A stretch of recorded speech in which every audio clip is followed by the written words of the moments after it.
Good morning. It is so good to be back with you as we are diving in this week to the Gospel of John. All week, we're asking you to read the same thing over and over again. It's called the prologue, just 18 verses. And we're doing that for a very specific reason. This 18 verses is packed with symbolism and meaning. It's like a universe all unto itself. And so the more you read, the more we think you're going to see what God is trying to speak to you in these texts. And this morning, all I want to do is focus on one word, really one verse in particular. It's the first verse. In the beginning was the Word, and the Word was with God, and the Word was God. And I want to talk about that one word. We know that John is talking about Jesus. He's going to tell us in just a few verses, but what does that even mean? What does it mean for Jesus to be the Word? There are two things I think John is trying to get at with just using this one word. First, you probably already noticed, in the beginning. What does that call to mind? You've heard these words before. John is trying to get us to keep the creation story in Genesis right in front of our minds. How does it start? The very first verse of the Bible, in the beginning. It was in the beginning that God created the world, and how did he do it? It was through his spoken word. God spoke the world into being. And through his speech, God brought order out of this chaotic, wild, and waste world. There was nothing to it, and God brought order. He created the lights and the seasons and people and plants and animals. He brought order into this chaotic world. And he also brought light into this darkness that existed before there was anything else. And so John wants you to have that in the back of your mind when he starts to make these comparisons about the Word of God. And here's the second thing. What is the Word? We use that all the time when we talk about the Word of God. And what are we talking about? We're talking about the Scriptures. We're talking about, in a larger way of saying it, God's wisdom.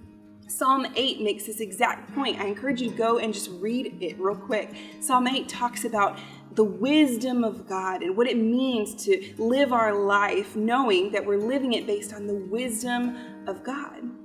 And so again, John wants us to have that in our minds as we're reading this passage. When we read, in the beginning was the Word, because we're expecting in the beginning what?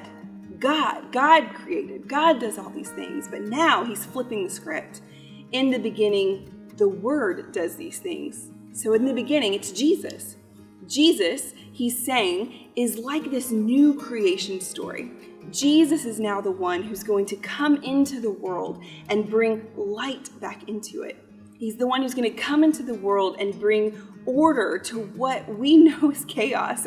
I don't know about you, I have two kids at home. One is just 3 months old, and it feels like chaos, not to mention all of the darkness and just disorder that this world seems to bring.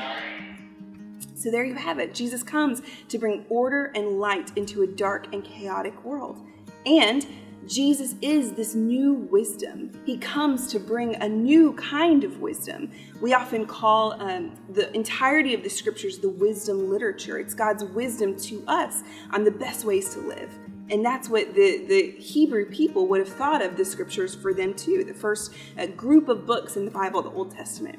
So now, John is saying that Jesus comes to bring a new type of wisdom. It's a continuation of the old story. We're not throwing it away altogether, but we're coming and we're doing something new, a new creation, a new way of living. And I think this is at the heart of what John's gospel is all about.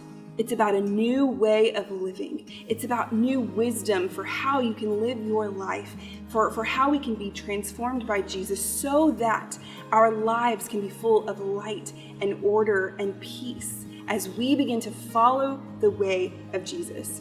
If that sounds like something you're after, more order and light in your life, then stick with this gospel, because that again is what we are just chasing after.